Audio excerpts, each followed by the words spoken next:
ஆமா ஆமா. ஐயா மாவீரன் அலெக்சாண்டர் சாகும்போது சரி சாகுறதுக்கு முன்னால தன்னுடைய உதவியாளர்கள்ட்ட சொல்றாரு. என்ன சொன்னாரு? எப்படி நான் ஜாகத்தான் போறேன், மரணம் எல்லாருக்கும் போது, உண்மை. நான் செத்து போனா என்னுடைய உடம்ப தூக்கிட்டு போற போது சாதாரண ஆளுகளை தூக்க சொல்லாதீங்க. சரி. இந்த உலகத்துல நம்ம நாட்டுல உள்ள உயர்ந்த மருத்துவர்களை தூக்க சொல்லுங்க. மருத்துவர்களை, உயர்ந்த மருத்துவர்களை தூக்க சொல்லுங்க. சரி சரின்னு சொல்லிட்டாங்க. கொஞ்ச நேரத்தில் திரும்ப சொன்னாரு, என்னுடைய உடலை நான் இறந்ததுக்கு அப்புறம் இந்த உடம்ப சவப்பெட்டிகளை வச்சு தூக்கிட்டு போவீங்கல்ல, அந்த சவப்பெட்டிகளை வைக்கும் போது உடம்புல என் கையை இப்படி வைக்காம பொட்டிக்கு வெளியில கை ரெண்டு நீட்டுறது மாதிரி வச்சு தெரியுற மாதிரி வச்சு தூக்கிட்டு போங்க. வித்தியாசமா இருக்கு. சரின்னு சொல்லியாச்சு.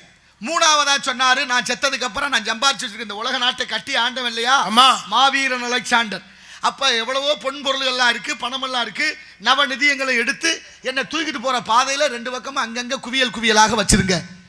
சரின்னு சொல்லியாச்சு. சரி. திரும்ப எல்லாரும் கேக்குறாங்க, ஏன் இதெல்லாம் செய்ய சொன்னீங்க, எதுக்கு மருத்துவரை தூக்க சொன்னீங்க? ஆமா கேட்பாங்கல்ல, இது மாதிரி சொல்லல கேட்பாங்கல்ல. அவர் சொன்னாரு, மரணம் என்பது எல்லாருக்கும் போது, தூங்குவது உறங்குவது போல சாக்காடு அப்படின்னா மரணம். ஆமா, அரை பகுதி மரணம். என்ன நடக்குன்னு தூங்குறவங்களுக்கு தெரியாது இல்ல? எப்படி தெரியும்? எந்திரிச்சா பிறக்கலாம், தூங்குனா இப்படியே தெரியாது. ஆமா ஆமா. வாய்க்கல அதெல்லாம் இப்ப படுத்தேன்னா காலையில வெள்ளனா 10 மணிக்கெல்லாம் எந்திரிச்சிருவேன். அது வெள்ளன 10 மணியா உங்க ஊர்லயா? என்ன செய்யறதுவா, பின் தூங்கி முன்னெழுவாள் 10 பாடினாரு. சரி, அது போட்டு சொல்ல வந்த விஷயத்தை பாரு. அப்படின்னா தூக்கிட்டு போறது மரணம் எல்லாருக்கும் நிச்சயம். ஆமா. ஆனா எவ்வளவு பெரிய மருத்துவர் ஆனாலும், இந்த உலகத்துல மருத்துவம் தானே உயிரை காப்பாத்துது. ஆனாலும் பெரிய பெரிய கோடீஸ்வரன், சரி, அது பதவியில இருக்கிறவங்க யாரா இருந்தாலும் மருத்துவமனைக்கு போனா எல்லாம் பண்ணி முடிச்சுட்டு மருத்துவர் சொல்லிடுவாரு, என்னால முடிஞ்ச வரைக்கும் போராடிட்டேன், அதுக்கு மேல ஆண்டவனை வேண்டிங்கன்னு கையை வச்சுட்டு போயிடுறாங்க.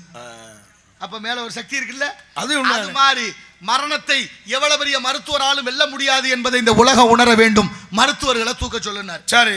அடுத்தபடியா கை ரெண்டை வெளியில வைக்க சொன்னாரா? ஆமா. இந்த உலகத்தை கட்டியாண்ட மாவீரன் அலெக்சாண்டர் செத்து போறவது வெறுங்கையோட தான் போறான்னு உலகம் சொல்லணும். கை ரெண்டையும் வெளியில வைங்க.